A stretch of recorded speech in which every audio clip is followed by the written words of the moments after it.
ఎగువ అహోబిలం ఈ క్షేత్రం అనేది పూర్వపుణ్య క్షేత్రం, అహోబిల క్షేత్రం. ఈనాడు అహోబిలం ఒకనాడు ఇదంతా హిరణ్యకశిపుడి ఒక కోటలాగా ఉన్న ఒక స్థలమైనది, క్షేత్రమైనది. హిరణ్యకశిపునికి మోక్షం ఇచ్చిన తర్వాత ఈ కోటంతా కొండలాగా మారి ఇక్కడ స్వామివారి ఒక దేవాలయంలాగా ఉన్నది. ఇక్కడ ఉగ్ర నరసింహస్వామి క్షేత్రం నుంచి చెప్తున్నాను. ఇక్కడ అహోబిల నరసింహస్వామి కృతయుగంలో ఇక్కడ స్వామివారి ఇక్కడ వెలిసినారు. ఇక్కడ ప్రహ్లాదునికి గరుత్మంతుడికి అనుగ్రహం చేసి ఈ క్షేత్రానికి అపరనామధేయంగా గరుడాద్రి క్షేత్రం ఒక నామధేయం ఏర్పాటు చేసి భక్తులందరికీ అనుగ్రహిస్తున్న ఒక క్షేత్రం, పూర్వపుణ్య క్షేత్రం. కృతయుగంలో ఇక్కడ పరమేశ్వరుడు స్తోత్రం చేసిన స్వామి అహోబిల నరసింహస్వామి.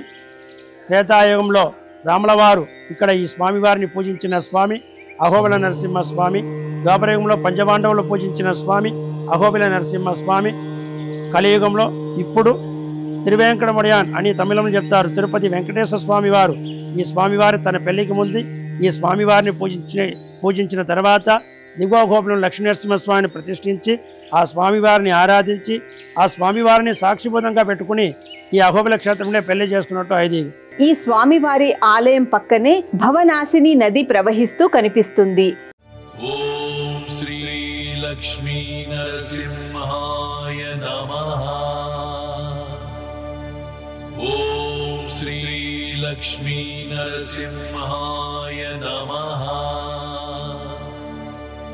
ఓం శ్రీ లక్ష్మీ